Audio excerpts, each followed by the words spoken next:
Never rely so much on an expert that you stop gaining expertise. Learning is a continuous process. Unquoting expatriate quota rackets.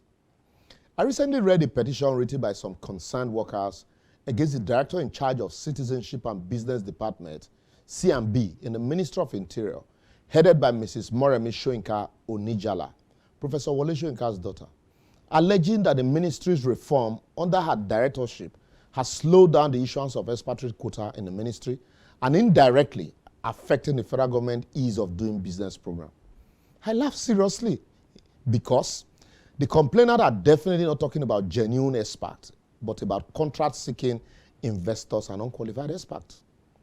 While I do not discuss matters concerning evil or civil servants, I'm compelled to discuss this one because I've been at the forefront of the campaign for full automation of the issuance of expatriate quota in Nigeria.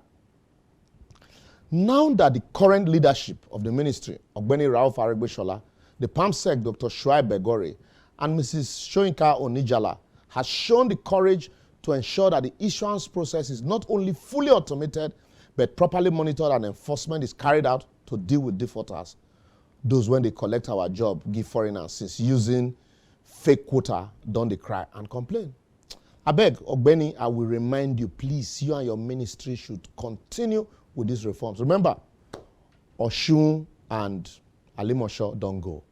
This is the only opportunity you have to write your name in gold in the sand of time.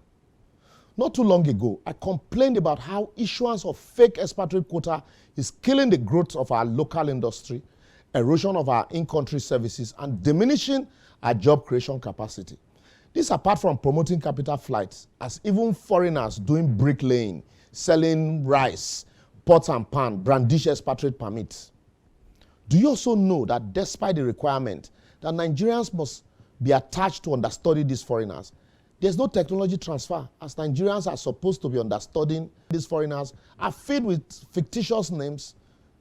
Recently, a Nigerian engineering company, Bablik, petitioned the House of Representatives over the execution of their Jakarta to Kaduna-Kano pipeline contract, and how another Nigerian company, Bretes, was collaborating with a Chinese firm to procure expatriate permits for foreigners to lay pipe, a job Nigerians can do well.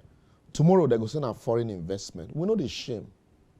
It is therefore mischievous and disheartening to link ease of doing business in Nigeria to just issuance of expatriate quota and company incorporation, when the power situation in the country is in comatose. As we speak, national grid don't collapse again. The roads are not motorable, and we are so insecure with this security now that no serious-minded business person will bring their money here, apart from foreigners seeking government contract while pretending to be experts. According to our research, there are currently more than 4,000 expatriate quotas that have expired in Nigeria today. Instead of reapplying for renewal, these companies would rather go procure fake ones from the Nigerian Immigration Services and remain in the country. If I lie, make immigration sue me. I go open book for them. For example, let immigration show the minister a record of the combined expatriate resident permit and aliens card, SEPAC, issued from 2018 till date, and the expatriate quota approval relied upon to issue the said SEPAC. That time, breeze go blow. The racket going on with renunciation of citizenship is a discussion for another day entirely. Now, so we want to develop and reform our country. How we therefore advocate? The ministry should continue with the ongoing reform, not just the full automation of the process of issuance of expatriate quota. They should also ensure that before renewal, each applicant is scrutinized and made to submit the names with BVN of every Nigerian that was understudying the expatriate and how well technology has been transferred.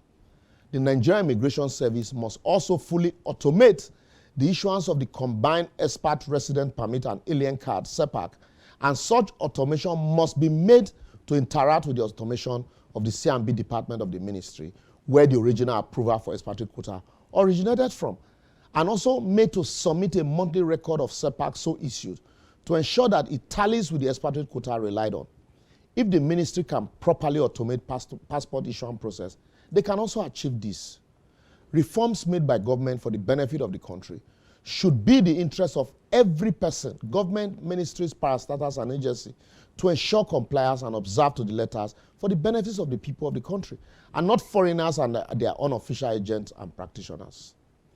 And as we wrap up, I ask, who is afraid of reforms? Who they benefit from the status quo? Well, I know the answer, but fear no let me talk. If you fit talk, simply follow us on all our social media platforms, shown on your screen, and share those answers with us. You can't consistently do it the same way and expect to move forward. A new Nigeria is possible. See you next week.